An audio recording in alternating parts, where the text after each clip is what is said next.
chair, a blanket. I don't care what you do. John's going to drink some champagne. If you want to join him in that, go find some booze somewhere. I have none for you, but you have some in your house maybe. So go grab something. And then we're going to start in just another about 10 seconds. So do some quick running. It's like a commercial break back a long time ago when you had to get a lot of things done in those like 2 minutes. All righty. I think that the count is still going up. We have so many people joining us, so we really will have a couple more seconds. So if you want to grab something, you really can. All right, everything is still happening. It's still going. If you just joined, grab a blanket. You don't have as much time, so just get a blanket. Alrighty, the count is holding steady, so let's start this thing. Hello, everyone. Welcome to PMP Live. My name is Hannah. I do the classes here at Politics and Prose, and tonight we have an amazing, amazing treat for you. I'm ridiculously excited to have both of these people on the screen tonight. For a first rundown of things, as always, the chat box is down there. John's already using it, so if you want to hop in there to say hi, go for it. Also, there's a Q&A box. So if you have any questions, you can use that too. Not everyone can see all the questions. I understand that, but questions will come in there. So don't feel awkward. Don't feel like you shouldn't do it. Put a question in there so that then we can answer it at the end. I won't actually answer it. They'll answer it. That's not my job. So for tonight, we have Philipp Dettmer and we have John Green. For tonight, we're going to start out with Philipp because he has written this amazing, amazing book. It has a lot of stories about it. I'll let him tell those stories. But for this book, it is actually really incredible. It goes through the immune system, how it works, how it actually interacts with you every second, all the time. He also is the founder of Kurzgesagt, and I might have said that wrong. He might fix it later, but in the meantime, laugh at my pronunciation as someone who doesn't speak German. So he also founded that entire organization off of YouTube, which is now the largest science channel out there with over 14 million subscribers and over 1 billion views. There's so many other things that he has done. So if you want to look him up, he has a website, go find it. There's so much more. For John Green, he just came out with this book a little bit earlier. We actually have signed copies of it. So if you want to, go grab it. But he is #1 New York Times bestselling author, but he actually started out on YouTube doing Crash Course, which is really amazing. And so we have 2 amazing YouTube stars tonight. I think that is most of everything I wanted to say. So as always, make sure that the chat is clean, that the chat is wonderful. It doesn't actually have to be clean. Just make sure it's nice. That's all I care about. And then make sure the questions are about the books, about their work, and everything else. This event is over to you 2. Thank you so much. Thank you so much, Hannah, and thank you to everybody for being here. Hello, Philipp. I'm going to open up this bottle of champagne to cheers you tonight, if I can get it open. Oh, gosh. Hey, congratulations. Oh, gosh. Oh, well. That's all part of the fun. Congratulations on the publication of your first book. Thank you. I toast you with coffee and diet Sprite. Hi, everybody. Thanks for being here. Cheers, cheers. Cheers.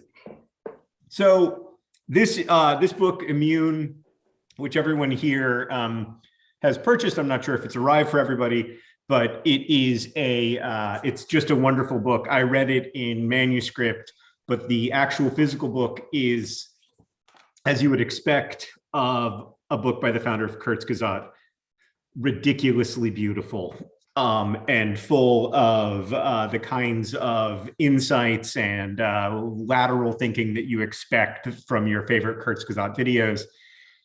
But it's about the immune system, which is the most, short of the brain, as you write about in the book, the most complex system in the body. So I guess we should begin by what made you want to take on this incredibly complicated, but at the same time, very important, I mean, truly essential part of the human experience. I mean, ignorance and stupidity mostly. So like when I started researching the immune system, I just did not know what I was getting into. So like it was in university around 10 years ago. And I was just like, This is like an interesting story. I don't know. So like I was not sure if I should continue doing infographics or if I should quit design basically and then drop out of college a second time. I wanted to do like one last really hard project, and I thought like, hey, the immune system, that sounds great. And like, thankfully, I did not know what I was getting into. Like I was getting books about the immune system. I thought, okay, easy, I just read that. And then I started reading and it was like, what is happening here? So it was like really like I don't know. It was like step by step, I was realizing what this actually was, like how complex that was. It's like how intricate. And it was like, it was only supposed to be like this short-term project that I was like doing for like 3 months. And then I just like got obsessed with it and was like, I really want to understand it. And I just like never got there, sort of. And that was like what it made it so fascinating for me. It's like, I don't know. Yeah.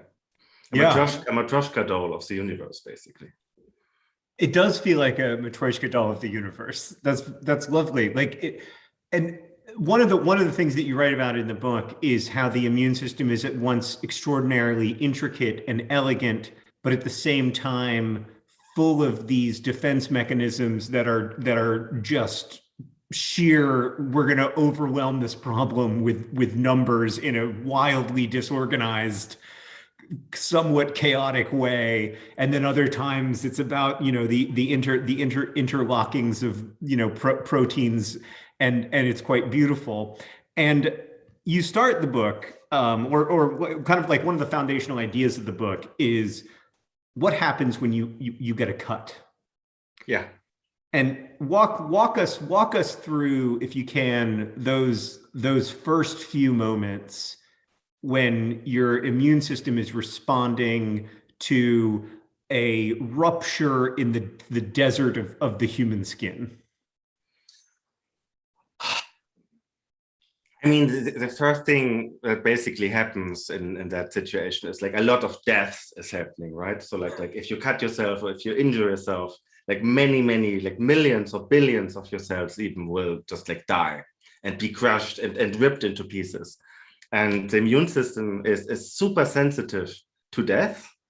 It's super the immune system cleans up like yourself, like your dead cells when they die on a natural way.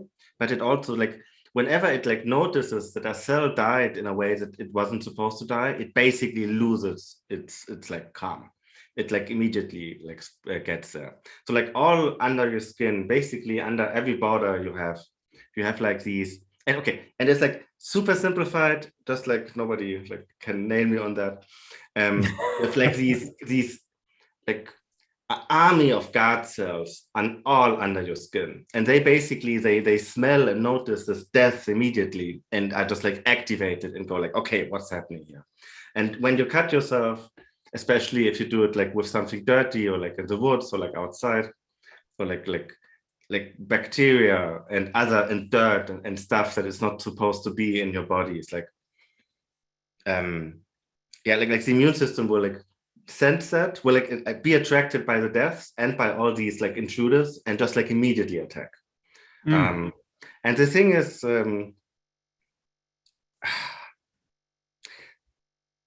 like many times in the book, I beat down the fact that the immune system is dangerous. It's like just like a really powerful army, because like Well, you talk about this in the context of autoimmune diseases a lot, that like the immune system is so powerful in our bodies and so sensitive, and not that smart. No, it's really like an army of stupid robots. But like I think the thing about the immune system, like we know that, like we all heard of that, like the immune system can kill you in 15 minutes. Like Ebola takes a few days, right? The immune system can kill you like that. If you have an allergic shock, for example, that's your immune system like not being cool. Yeah, it's a good understatement. Really, yeah, it's like I'm not sure, like not noticing someone having an allergic shock or going through one. It's like really a unique experience. It's terrifying. It's really terrifying because it's so fast. And it's like with the cut stuff, like one thing the immune system does, like always, like whenever it is agitated, wherever in your body that happens, it causes inflammation, which is like interestingly enough, like this super complex, super dangerous, and super like important process we don't really learn about that much for some reason. It's like the immune system and like your dying cells and stuff, they order like your blood vessels, the cells that make up your blood vessels, to contract.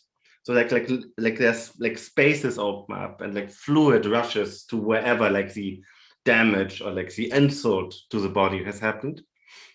And that's basically like an allergic shock or stuff like that. When the immune system goes wrong, it's like that happening a lot at the same time. And there's like even like recent science that like suggests that like up to half of all deaths may be caused by like at the beginning, like the beginning of it, like so many many diseases are caused by inflammation basically. And inflammation is this process that's like crucial to like kill invaders and keep you healthy, but it's also like really taxing and bad for you in a sense. Yeah, and I definitely want to get to the whole question of boosting the immune system and the question of wellness and how we have constructed wellness in a way that is increasingly far removed from actual human wellness. I also, but I want to ask you about something that I think is really it's hard to identify what makes Kurzgesagt so special, but all of it is in this book. One thing that I think for me makes Kurzgesagt special, and throughout this book I saw again and again, is that you have an ability to come up with analogies that help regular people who do not have a lot of scientific expertise like myself understand the topic at hand, whether it's neutron stars in the universe or it's individual cells inside my immune system. You have a gift for analogies. You also have this ability in your work to zoom in and zoom out to the level of the universe, to zoom in to the level of individual proteins. And it almost feels like when I was reading this book, I kept feeling like I was looking in a microscope and you would switch the magnification and you would say, and now when we look at it this way, we'll be able to understand T cells quite differently. How is that something that you spend a lot of time thinking about? Is that something, or is it something that comes quite naturally to you? And what is kind of the process of trying to uncover those analogies to demystify this often extremely dense and complicated material? So thank you, first of all. It's hard to say. I don't know. So like I think in a sense, like my writing style for videos and like this book is like really influenced by Terry Pratchett. Who sadly passed a few years ago. And he, like, for everybody who doesn't know him, he wrote like the Discworld series, which is like a series of like 30 plus books. And at some point, like he came together with scientist friends of his, and they wrote like the Science of the Discworld, which is like a 4-part. Like, have you read them? I've read the Discworld books. Yeah, not all of them, but a bunch. Yeah. Like they were actually really, there was one that was really important to me when I was writing my first novel, Looking for Alaska. It was like, even though of course the books are very different, it was the model for the structure of the book that I used, where there's an inciting incident that doesn't actually occur until the middle of the book. And so you have to figure out how to spiral into the incident and then how to spiral away from it. And I was like, this is doing exactly what I want to do. It's just doing it in a different planet with little green people. Yeah, like carried on a turtle through like a universe with magic. Like Terry Pratchett, and like in his novels and like in the Science of Discworld novels, which he wrote with scientists together, and basically used the Discworld as like a parallel universe to our universe, to look at our universe from an outsider perspective. And that struck such a nerve with me when I read that. I was like probably like 16, 17, 18. And it was like I read all Discworld books, many of them multiple times. And just like this, what he does so well is exactly what you just described. It's like zooming in, zooming out, like having the observer is where the action happens, but like the action alone is not that interesting if you don't have like the context for that. And just like I think that's was like really like a huge influence on me for writing in general. Yeah. And for like explaining stuff, because like the Discworld novels and like the world he builds is super complex. And like the character have weird names, it's like hard to memorize, and it shouldn't be so easy to get into it, but it is. So that's like one part. And the other thing, like I have like one technique, but like by now it happens sort of automatically. So what I'm trying to do, like I'm reading a complicated thing, and I'm like saving it in one part of my brain, and then that part of my brain tries to explain that complicated thing to a different part of my brain that has never heard this fact before. So I always imagine I'm explaining like whatever I'm explaining to someone who has zero knowledge. And that's like my concept for the videos and for the book too. Like, how can I like summarize really complicated stuff for people who know nothing? Right. And that's like, yeah. I think, I mean, I wonder if part of that, because I mean, that's something that I think about a lot in Crash Course and in that kind of work that I do, in the educational work that I do. Sometimes I think like, how would I explain to an alien why Catcher in the Rye is an important American novel, right? Like, how would I explain that like this says something about America in addition to saying something about adolescence? And this gets to something that is that we share, that I think most other professional educators don't share, which is that we were both horrible students. Genuinely terrible, hopeless students. I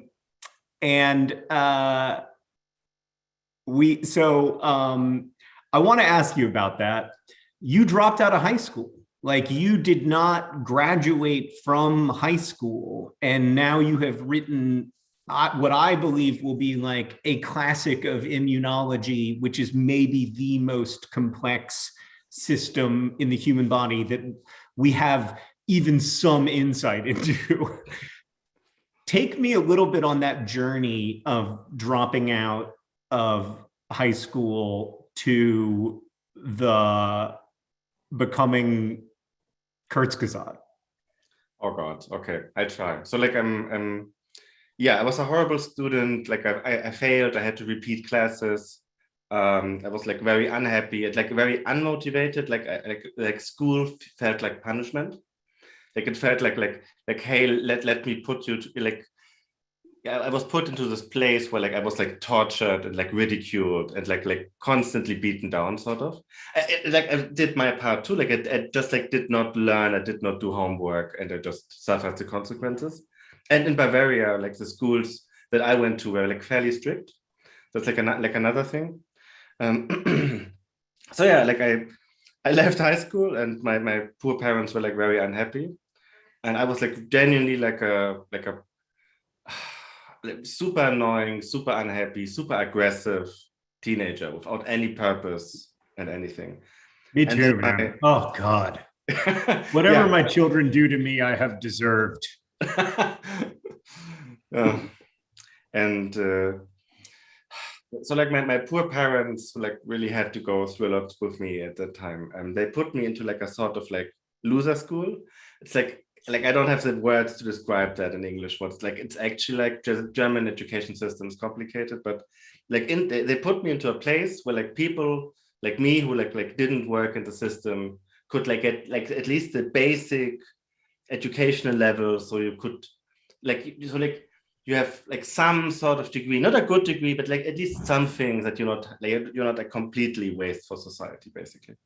And there I went there. I was still like a horrible teenager. Like I was super annoying. But this school was basically a private school, and what the difference was that like the teachers just didn't give a damn.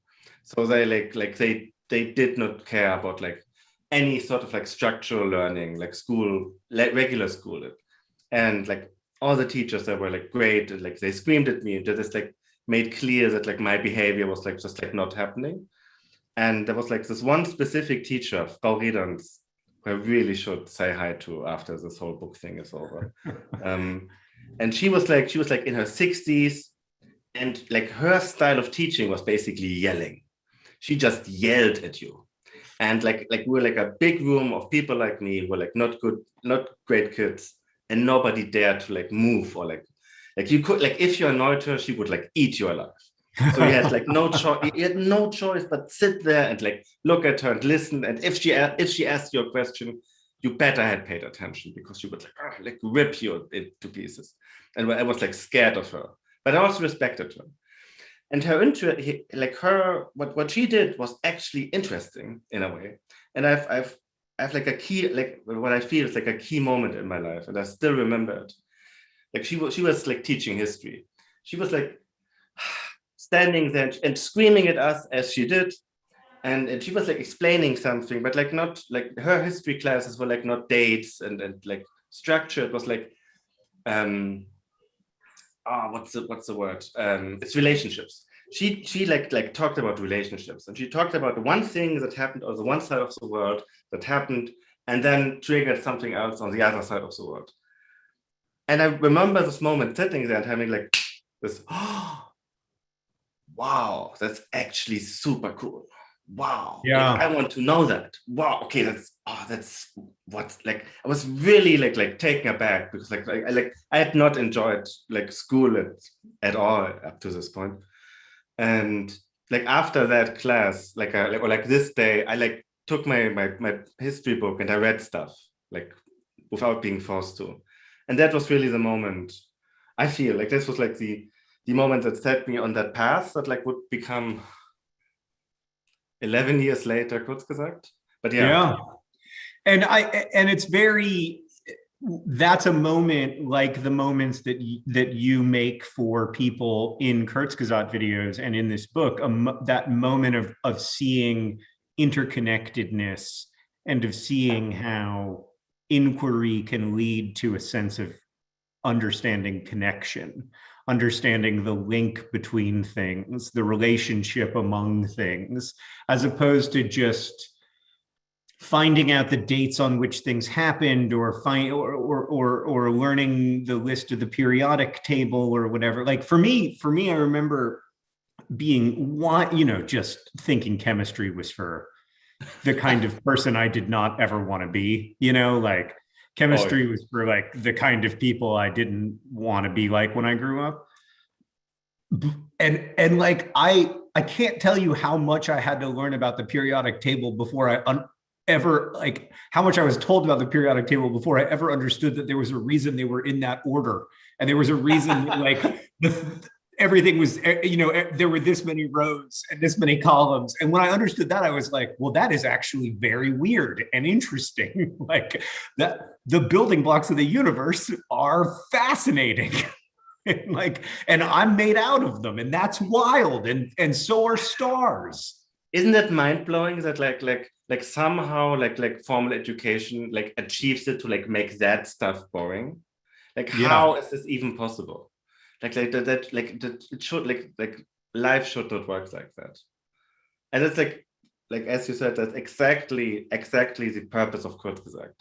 So like our core value is like sparking curiosity. Mm-hmm. Like I want to give like this moment I had with that teacher that really changed my life. I want to give this moment to as many people as possible.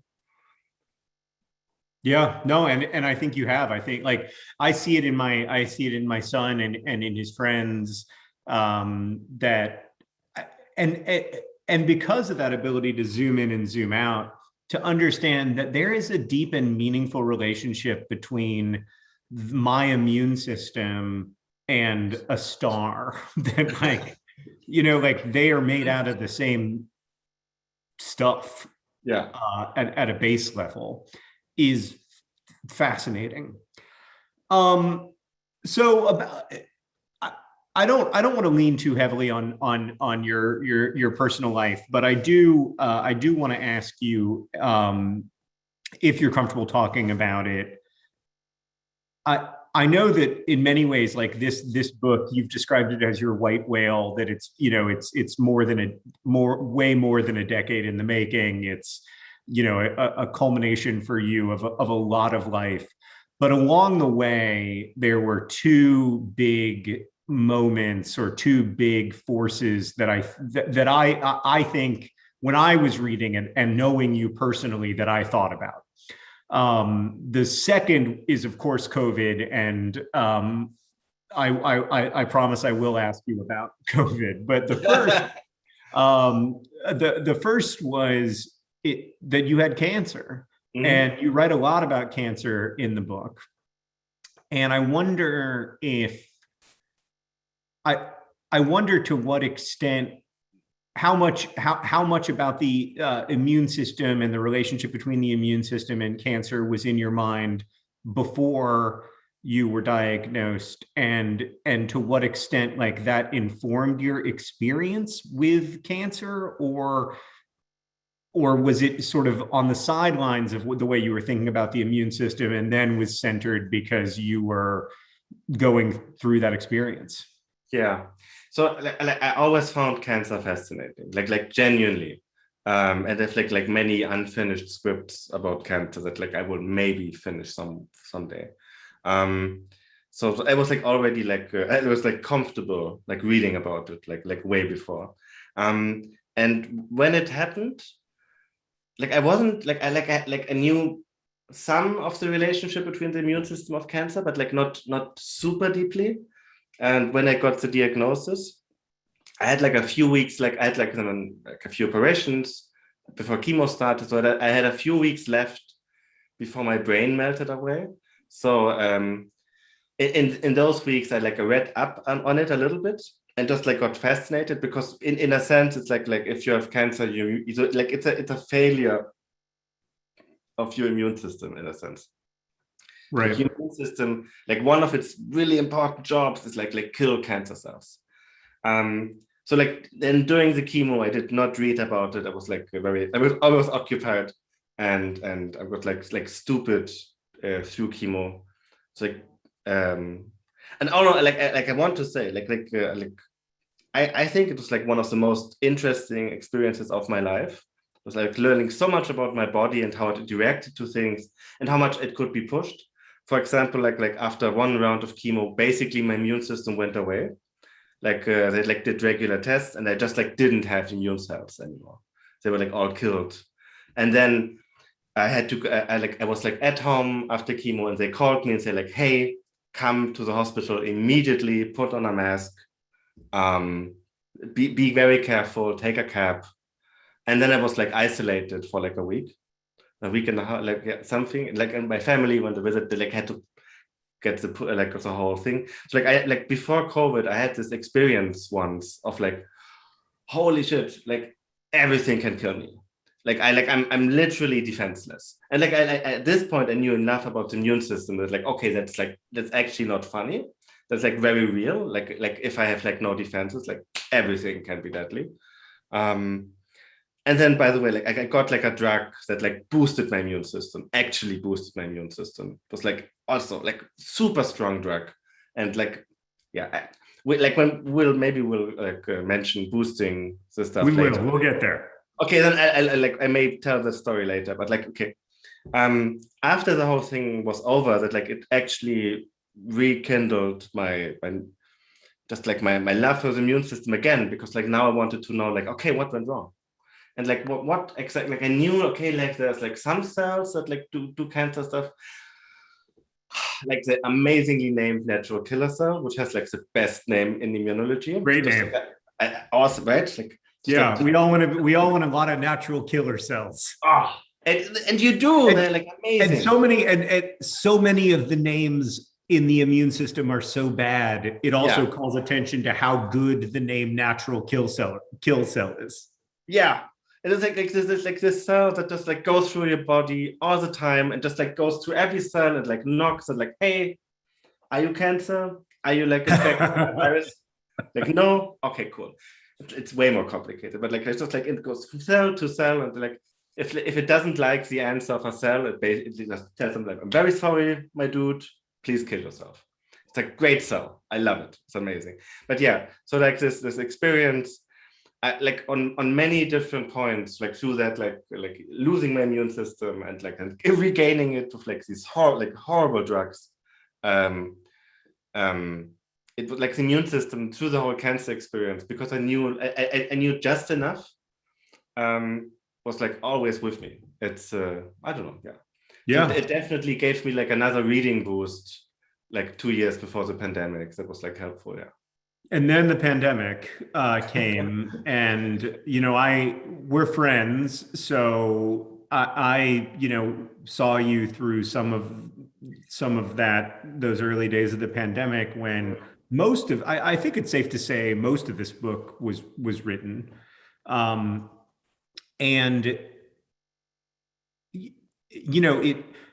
it was always going to be a fascinating book, but now there are one of my favorite quotes was I think it was a football manager for a football club, or maybe it was a player who was asked a question about fan reaction to some substitution or whatever. And he said, I'm just really glad that we're back to having 1 billion experts in football tactics instead of having 1 billion immunologists. Yeah.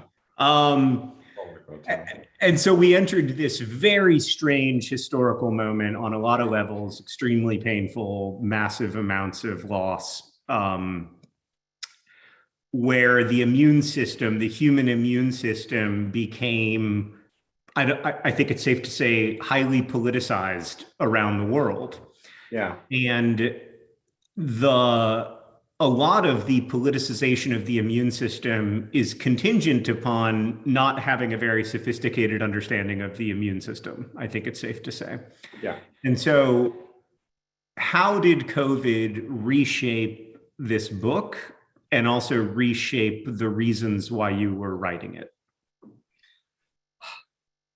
Okay, on a few levels. So for one, I just like, I knew at that moment, okay, now or never. So it's like that's the time to finally finish this project, because it was like so relevant, and also I was like at home all the time,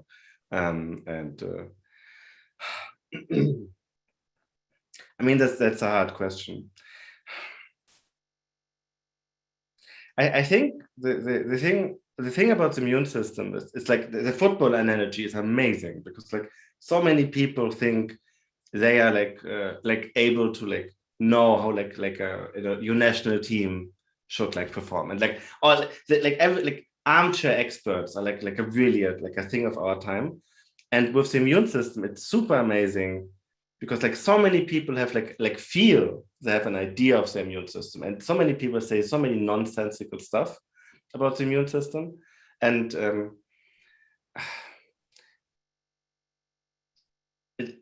that was so palatable, like early in 2020. Like so many people spoke with so much confidence about that stuff, Right.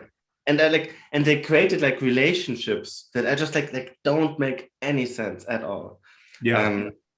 And it just felt like it really became just obvious, like holy, like there's such a public knowledge gap here, because like maybe in some schools in the world, like the immune system is taught at least a little.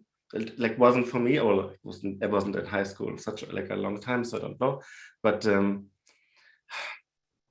I think we understand the basics of how kidneys function and how lungs function and how the heart functions in a way that we don't really, or at least like I wasn't in high school educated on the basics of how the immune system functions.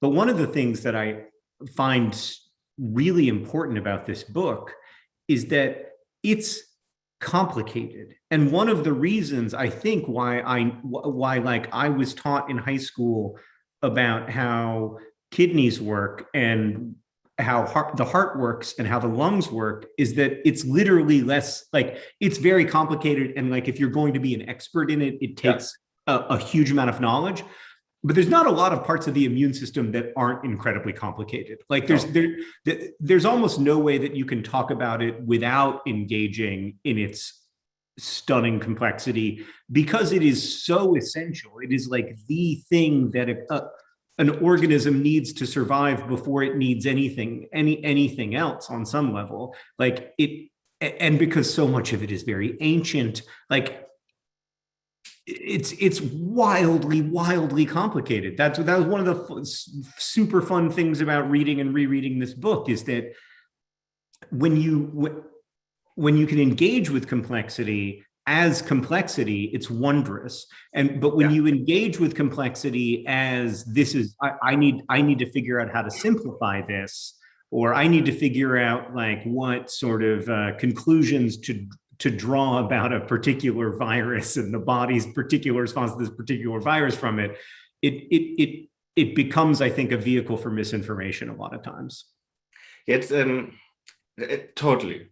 And there's like a few basic things I feel that would, just like as an idea, would really help many people. So for example, like one thing, and I'll get to like the complexity you mentioned, because like it's like I have a comment for that. Like, but if you ask people what their immune system is, like you get like blank stares, and like people realize they have no mental image. Like imagine that.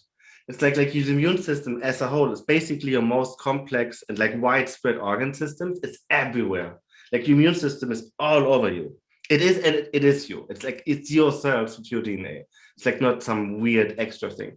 But people have like for them, like the immune system feels like a laser shield, or like something that can be charged up somehow or something. And not like you don't think about your heart like that.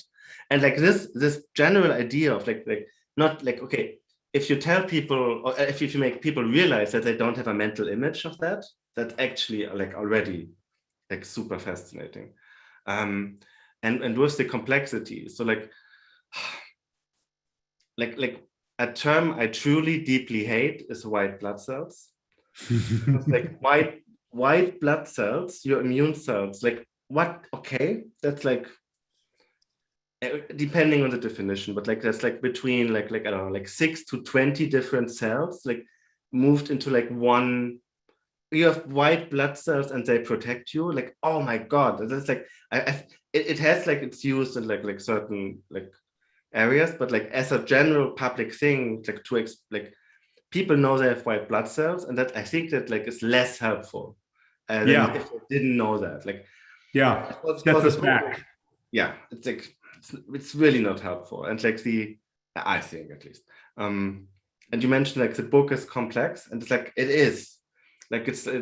I hope it's like still digestible and fun and like a great journey.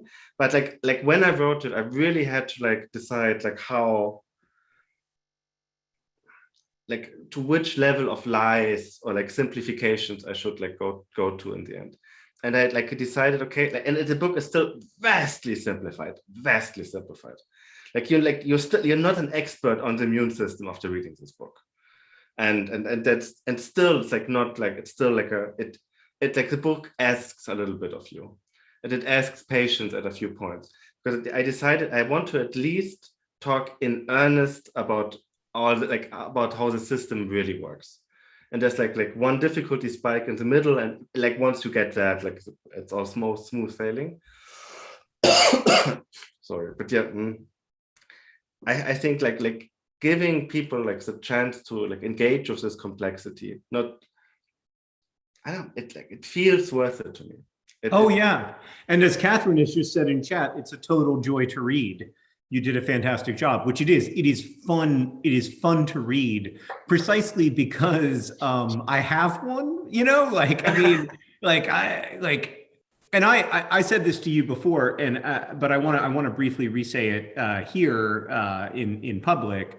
I have struggled I have severe obsessive compulsive disorder. I have struggled my whole life against fears of contamination and concerns about how my immune system will respond to contaminants. I find this book hugely helpful on that front, because it's a reminder to me that my body is doing the job all the time. And it, of course, will not always do the job perfectly. And inevitably it will fail, as all the other systems in my body will fail, but it is doing the job all the time. And that, I guess, brings me to my last question, which is a focus of the book near the end, and I think so important to right now, which is you write about this idea of wellness and how far away wellness has gotten from actual wellness. And you also write about the idea of boosting the immune system, and these immune boosters that we can take generally in pill form provided by for-profit corporations.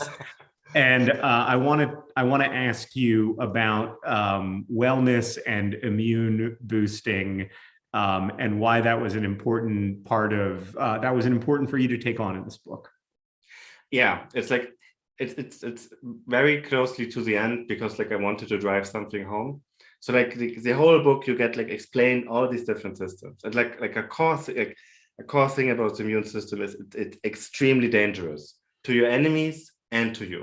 It's like this really like, whoa, like you want the immune. Okay, people imagine the immune system like, oh, I want us like okay. Sorry, I need to start over to translate it properly. So like people have the mental image of a strong immune system, and they imagine the immune system as like rugby players that like run through the field and like crash into enemies and like take their heads and like squish them, and like just like violent and like, oh, and stronger is better. And that's just not true. Like you want like the immune system, like you want your immune system to be like ballet dancers, to like have a like work in an elegant dance in a choreography that's very like thoughtful and planned out. And like you have all these different systems, and like in that section of the book, like I go through them one by one. It's like, okay, you now know about the system. Do you want it to be stronger? Would you actually want that? And then what are the consequences of that? Oh, okay, right. Now you have more inflammation. Oh, now you might get like an autoimmune disease. Or like now, like, I don't know, like, now it's like too sensitive. And like a small infection is like no big deal. It suddenly becomes the whole thing, because like many of the symptoms we feel when we are sick are the immune system doing their job. Yeah, you're right. Immunological symptoms. Yeah, it's like when you have like a virus infection, when you have the flu, like when you suddenly feel horrible, that's like trillions of cytokines flooding your body and like causing mayhem. And do you want more of that? So like just like the idea of boosting the immune system comes from the idea of a strong immune system, whatever this is supposed to mean. You want a balanced immune system. You want, or like a healthy, good immune system, what it is working on. And there's like many parts of the immune system that work on that. It's like homeostasis, like balance. It wants like the immune system in a sense wants peace. And like sadly, like in a perfect world, like I don't know, like the book could have been like double as long, because like there's many parts of the immune system that do nothing but like create peace and like calm the immune system. Like parts of the immune system do nothing but calm the immune system down and tell everybody chill. Like do you really want to react as strongly? No, okay, cool. Like chill down. Like hey, active immune systems, where like kill yourself, and just like doing all of that stuff. And boosting is just like from I guess like a societal thing that we have, like self-improvement, and I will do better, and there's the orange juice in the supermarket. It has like that's like a real world thing, by the way. Like a few months, like a big an immune booster, right? Yeah, boost your immune system. Like yeah. Like no, like you don't want to do till that. What? Till I have a cytokine storm and oh god, end up in the hospital. Yeah, it's like, and like from before, like when I had when I had cancer and like I did chemotherapy and my immune system was basically wiped out. So I got like, there is medicine that like will boost your immune system. I got one of those, and I got one injection every single day. and it created like the most amazingly interesting and weird pain. So like I had like bone pain, hard to describe. All my bones were like hurting from the inside because like all my bone marrow was like stimulated, where like all the immune system stem cells sit. So they produced just like an onslaught of new immune cells so quickly that like I couldn't sit. It was like weird, really unpleasant pain. And then like basically my blood was like flooded with immune cells, and there were like so many that like, you know, like there's like people you don't want to have like a panicked look, and it's like flight attendants and like doctors, and like a doctor saw my thing. It was like, and was like, oh, and then he tried to calm himself, and and very calmly tell me, oh yeah, we'll stop the therapy now, like no worries. And my cancer risk for the future went up. So I feel like a certain percentage of a risk of getting leukemia in my life because of that treatment. Right. So yeah, you can boost the immune system, not really with stuff you can buy like at your local grocer or like on internet pages, where like they yeah. But like if you could buy the stuff, you wouldn't want it. Right. No, Jesus Christ. Right. And sure, like if you have deficiencies and you need certain stuff, that's something completely different. And like, sure, like some people have deficiencies, but like what I want to say is like, if you have stuff, do it with your doctor. And immune boosting is mostly basically bullshit. I think that's a great one-word summary. I want to get to some questions from our audience tonight, Philip, beginning with this question from Shelby. Was the research process of the book different from the research process for a Kurzgesagt video? Or how was the research process different, except for being more deep? Yeah, like it was definitely more deep, because like, so like first of all, let me say it was hard, like who asked the question, by the way? So like I didn't read the chat the whole time. It's Shelby. Sorry. Shelby asked the question. Hey, Shelby, thanks for the question. So like the research was horrible, and I never want to do it again. But it's like since it's such a big topic, and like a book is like, it's a lot of pages. Like a Kurzgesagt script is like 1,200 words. Like the book is 105,000 words. So it's like a factor of 100. So I just did a lot more of it. And I also was like way more scared to get it wrong. Because, yeah, like my God, like having a really bad book, that's like a bad video is like easier to delete, but like a bad book, that's like not and I know you, and that seems about right. That like yeah, we're both slightly driven by fear. Yeah, totally. And I'm sure the book is not flawless, by the way, but like it's like I'm not claiming that, but so like in the book I can go into way more detail, and the upside of a Kurzgesagt video is it's like so short that like I don't have that much opportunity to make horrible mistakes, and the book is just like way more opportunity. So I had to do way more research. I read like, I don't know, like 100 immunology papers, which is horrible, and it was a horrible experience.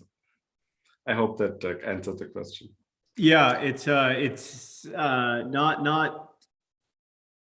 not easy to write any book, but it's especially not easy to write this book. I apologize for all the questions that we're not going to get to, by the way, but Emily has a interesting sort of broad question. How does the immune system coexist peacefully or not with the human microbiome? Thanks for the question, Emily, right? Yes. So the answer is you have many different immune systems, basically, in a sense. Okay, okay, answering simplified here. So, for example, like the immune system under your skin has like a very different level of aggression as the immune system in your lungs, for example, which makes sense, right? So, like if something punctures your skin, there's no reason a bacteria should be here. So the immune system is like, okay, it like opens the floodgates and gets really aggressive and like punches everything to death, and it causes damage. Who cares? But like you can't do that in your lungs. Like for like in your lungs, for example, there's like tissue where really only one layer of cells is separating the outside and the inside. So if you had like an immune reaction with like the same level of like intensity, like in your lungs or in your gut, where it's the same thing, you would like the immune system would constantly like do permanent damage to your tissue and like destroy your lungs or your gut. So for example, okay, like let's stay in the gut because that's like the microbiome of the gut is way more people we know, like we actually don't know that much about the lung microbiome, by the way. Very super interesting. So the gut microbiome is in a sense, okay, simplifying it. In a sense, it's its own thing, and it's basically down-regulated. So there's like lots of cells and lots of mechanisms that constantly tell the immune system, chill, chill, chill. And there's like cells that like constantly take basically stragglers from your microbiome and like check, is this like an enemy? Or like, is that guy allowed to be here? And if the answer is yes, then basically like the poor guy is still killed. But like that cell that like took the sample is telling the other cells basically, hey, like this guy, it's fine. Don't flip out. They don't flip out. Like chill. If you encounter them, no problem, or like no big deal. And if they then like find like so it's basically your immune system in your gut and in many places where like it like can't be real, like where like an immune response only can happen in a serious case. It's basically down-regulated and calmed down. Yeah. We have this question from Zach. Did the process of writing this book change your own habits in terms of health or wellness? Anything changed about your own approach to trying to stay alive? Thanks for the question, Zach. So like for a time. so that's like the ultimate human response to like, yeah, it did, but then I kind of backslid. Then I started drinking Coke again. Yeah, it's basically so like I struggle with smoking. I really don't want to do it, but it's like, yeah, like you feel me. I feel like a habit. I've told you before that Nicorette, I smoked for a long time, and Nicorette, the nicotine gum, for me is like a magic wand. I need to try that. Okay, but yes, for a time it did work, and then eventually your humanness overran your immune system. Yeah.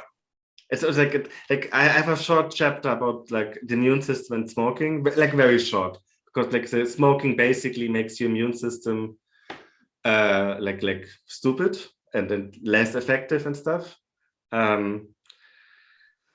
So I had a long non-smoking phase after writing this book, and now I'm on off again. But yeah, and now I'm back as unhealthy as before. You can quit. I believe it. Thank you. It's going to happen. It's going to happen, and I don't want to delay it, but many of the benefits can be experienced even if you quit as late as 45. I read that too, and I'm clawing to that fact. Yeah, this is something I spent a lot of time thinking about because I smoked so much. Like, you'll never smoke as many cigarettes as I did because I smoked so many every day. So you can smoke until you're 150, and I still have the bigger never catch up. Okay. Yeah, never catch up. All right, I want to ask our last question. I think this is a wonderful question. It's deep, it's difficult. I don't know how to answer it, and that's why I love it. And it's hard to, again, there's so many great questions in comments. I apologize for all the ones we haven't answered, but Oliver asks, how do you define success for your books, and how do you define success in your media work? Oh my God. Do you want to start? Do you want to start? I'll start. I mean, I love the question, Oliver, because it's deep and it's difficult. And I think most people who do the stuff that we do don't do a good job of defining success. And that's part of what contributes to burnout and a lot of other things that commonly happen to people who make creative work. I mean, I used to define success. The easiest ways to define success are also insufficient. Like our colleague, Logan Smalley of TED Ed, often says that it's easy to confuse what is easy to measure with what is actually important. And so for a long time, like I defined success by what's easy to measure, by book sales, by video views, by dollars. And eventually I had to understand that these were all pretty bad metrics of success, and that the reason I was unhappy with the way that those metrics made me feel was because those metrics just are not good metrics for me and for what I'm trying to do with my work. And so now I try to judge it by impact, which is really hard. And there is no easy way to judge impact. But I also think like through that lens is a much more productive lens for me. That's such a good answer, man. So yeah, I mean, in that vein, so like numbers are easy. And I feel when you get successful with something media like in our like when you get successful, you can see and measure and experience that by numbers going up. And at some point you hit like and that is great, and it's like very tempting, and you bind like your soul to that. Or like I did. And then at some point you hit like a point where it's like either going down or sideways. And that's the point where you get into trouble. And I got into trouble for that. Like at some, like it is, like I really had a hard time for a long time with that. Like, oh, like numbers can't go up forever. So now for kurz gesagt, I try to define the success by the feedback we get. So for example, so like when we upload a video, I don't check views for like a week. So I just like, I don't want to have the first few days, so like, oh, like is the video successful or not? But I read the comments. Like I found a way to read comments without like getting the views. And just like, and I check with like, hey, what sort of emails came in? Like what is the feedback in general? Like, do people have, like, did we touch people? Have people like a good experience? Did they learn something? Are they like, I don't know. Yeah, like what category is the feedback in? So like that's now my success measure basically. It's like not perfect, like, and sometimes numbers still do one on me. But yeah, that's like because that also, like for me at least, it reminds me that like people watch these videos. Yeah, it's not numbers. It's so, I mean, all these social internet companies want to get us obsessed with numbers, and they want us to forget that every number is a person and every number is a human experience. It's not very productive for them to have people be people. It's much easier if people are data points. And so that's where Philip and I are both like trying to find workarounds to that, to try to remember that people are people. And in that vein, by the way, so like positive feedback is like actually helpful to creators. Very helpful. Yeah, for sure. And with that, we will welcome back Hannah. Hi, Hannah. Hello, all. Thank you for joining us. Thank you for talking. It was amazing to hear your conversation. Once again, in the chat, it's just like 3 up at the moment. I'm sure you guys will fill it out in just 2 seconds. You guys have been so active. It's been fun to watch. But anyway, if you'd like to get a book of this, please buy it. Please support the author. Please support the bookstore. It's always wonderful to have you all join us, but it's really great to have the support too. Thank you, John, for doing that amazing questioning and everything else. Thank you, Phil, for having the amazing answers. And I have one last question for both of you. What are you reading right now? I'll go first. I'm reading this book. It's called Trouble is What I Do by Walter Mosley. I read a lot of detective fiction. Walter Mosley is one of my favorite writers. And this is like just classic noir, just great. I could read Walter Mosley for the rest of my life and never run out of joy. Oh yeah, we just did a class on him. It was amazing. Oh, he's the best. There's nobody like him. Nobody even close. And then what about you, Philip? I'm reading, I am Ian M. Banks, Consider Phlebius. Which is like, I just learned about that. Apparently it is a big thing. And I'm now learning why. It's like super interesting science fiction book. It's like has like many really interesting ideas and three-legged aliens, which is great. It's like a little tripod alien. Yeah, and it's like the best science fiction book I've read in a long while. Great. That sounds fantastic. Okay, thank you all so much. If you have anything that you want to shout out or anything else in the chat, you guys have about 10 seconds and then we're going to head out of here. So thank you so much for joining us. Thank you for watching. Thank you for participating. And goodbye, all. Support your local bookstore. Thanks, John. No, thank you all. Great to see you all.